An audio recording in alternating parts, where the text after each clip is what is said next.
This is the boat. These are the leaks. What's up, guys? Oh, I just ruined my poster board. I don't know if that was worth it. See, I'm not 25, so my frontal lobe isn't developed. But what is up, guys? Sam here. Welcome back to another video, and it's broken now. This is so sad. Just want to tell you right now, just click off the video if you want to be surprised on Tuesday, because I am ruining all your surprises. I've ruined them for myself, so like a good neighbor, I'm going to ruin them for you as well. We're talking all the details, all the features leaked for iPad 8, iPad Air 4, all screen design, Touch ID is coming. Apple Watch Series 6 is going to have a fast charging feature, a new colorway. Apple Watch SE is going to be an insanely good deal. How do we know this? How did this magically happen? Well, coincidentally, I've done some digging. And every time Apple's about to announce something, basically, I found this Weibo account that mysteriously knows all of the details to a T 12 to 48 hours before Apple announces them. Weibo being a Chinese social network, this person's name is Kang. And Kang knew about the iPhone SE, all the details there, the day before, and even said it was coming on April 15th.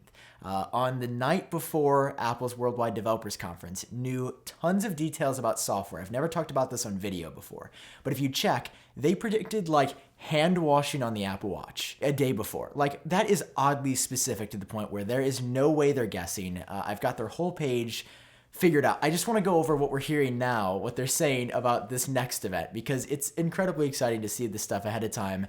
And of course, I had to share this with you. So drop a like if you're excited, hit subscribe for more. You know the preface now. Let's jump into the iPad 8. It's the least exciting, most boring of the bunch. All that's new here is going to be an A12 processor. Last year, Apple added the new 10.2-inch screen, which was nice. We saw no processor upgrade last year, so at this event, we will be seeing the A12 chip inside. So we're going from A10 Fusion to A12. The processor upgrade is actually going to be really significant. So if you've been holding off on buying the lowest end iPad, it's well worth it. It's not like an exciting upgrade, but it will be really fast. And it's also going to last you a much longer time than a device with an A10 Fusion chip. Second up for iPads, the redesigned iPad Air. Now, we've seen the leaked quick start guide. We knew Touch ID and even USB-C was coming, but now we know all the details, including pricing. All right, so the design is all screen. It's going to be just like the 11-inch iPad Air we know and love, only this one is not going to have Face ID. Touch ID is absolutely coming, not in display, but on the power button. So when you turn the iPad on, it's going to have Touch ID. Very interested to see how Apple markets this, but what I love is they're not just like doing a spec bump. We're going to see Touch ID and the power button on a product for the first time ever. Like, they're innovating this product different than their other stuff, and I think that's amazing. Inside is going to be an A14 chip.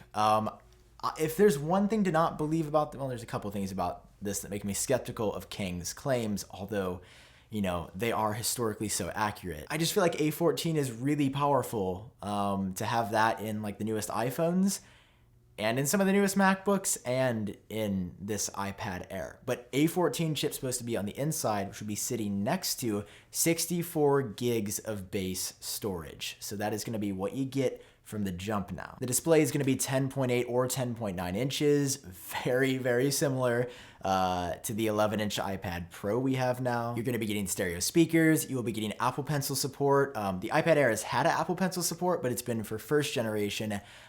It's obviously going to be for the second gen, newer Apple Pencil now, or perhaps we get surprised and see some kind of new Apple Pencil. Probably not, though. And because it's going to be so similar to the iPad Pro that supports the Magic Keyboard support is coming. This is something that our friend Love to Dream predicted such a long time ago. But honestly, like, really all this stuff above isn't even the wildest part of this iPad Air story. It's the pricing and the colors. First off, the price, $599 is what we're hearing for this new iPad Air.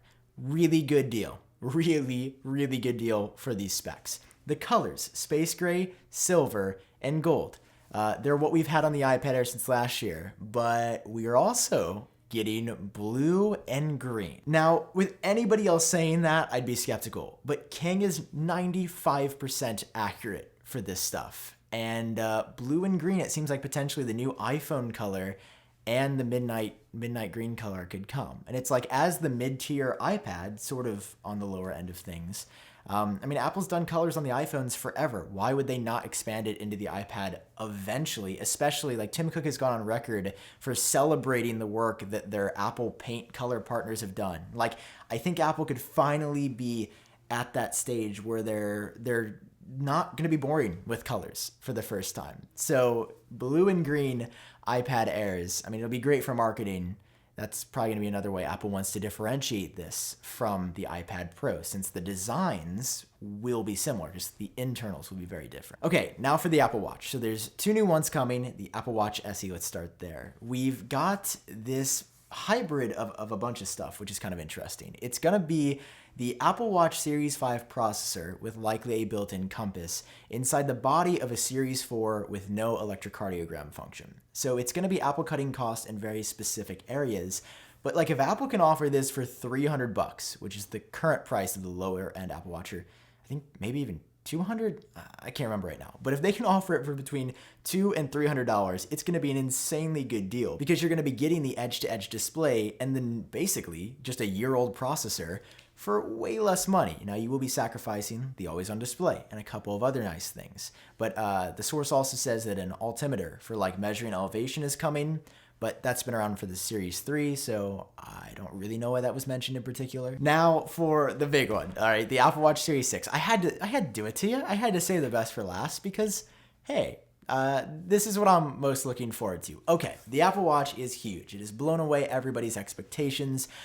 It is quickly starting to line up to look a little bit like the iPhone, where everybody was like, oh, why would I need that at first? And now everybody's like, please give it to me every year. Compared to the Series 5 last year, this is a way, way bigger upgrade, because we're getting more than an always-on display and a compass. We're getting a lot more. Blood oxygen saturation sensor, that's coming. I mean, that's been confirmed forever, but like, it is. Battery life said to be the same, which is definitely disappointing, because they've been doing 18 hours since the first Apple Watch. They haven't been able to seemingly make the battery any bigger. However, there's some silver lining here. So even though the battery is going to be the same size, this Apple Watch is going to support fast charging. This has been echoed by Love to Dream, which is almost 90% accurate as well.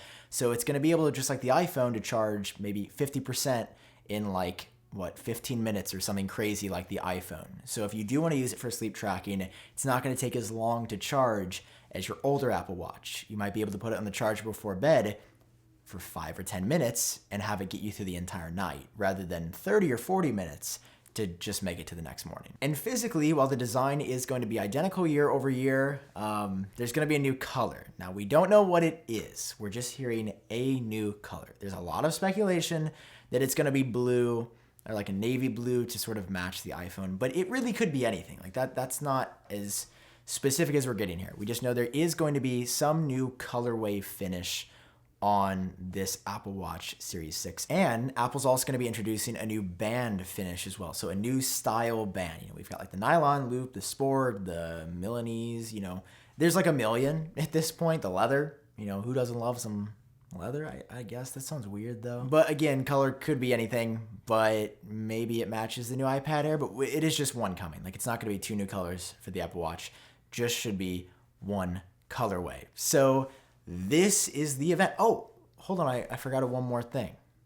It's not really a big one more thing, but like I'm fairly confident it's going to be announced at this point. Apple One, a subscription service bundle where you can pay a little bit less if you do Apple Music and Apple TV Plus and Apple News and I don't know, Apple, whatever their subscription services are. So that's going to be part of it. The other part is an Apple Fitness subscription service. Now, this is really interesting to me because there's a lot of gyms are closed or just generally unsafe to be at right now. I've been doing a lot of basement workouts, and your boy's starting to look like a little bit of a shrimp just because, you know, I don't really have that guide or that focus that I can have in a normal gym.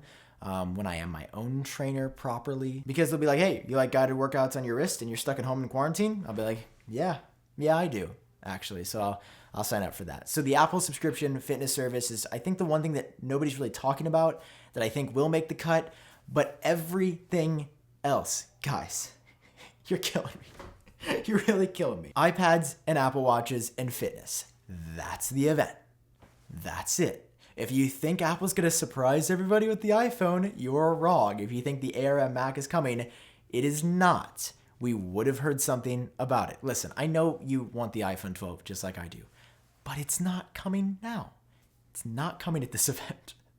So let it go. I see a tweet every day, but no, they're going to surprise. No, there's no iPhone 12. So that's all for this video. Hope you guys enjoyed it. If you did, drop a like down below. Hit subscribe for more. I'm Sam, and I will catch all of you in my next video.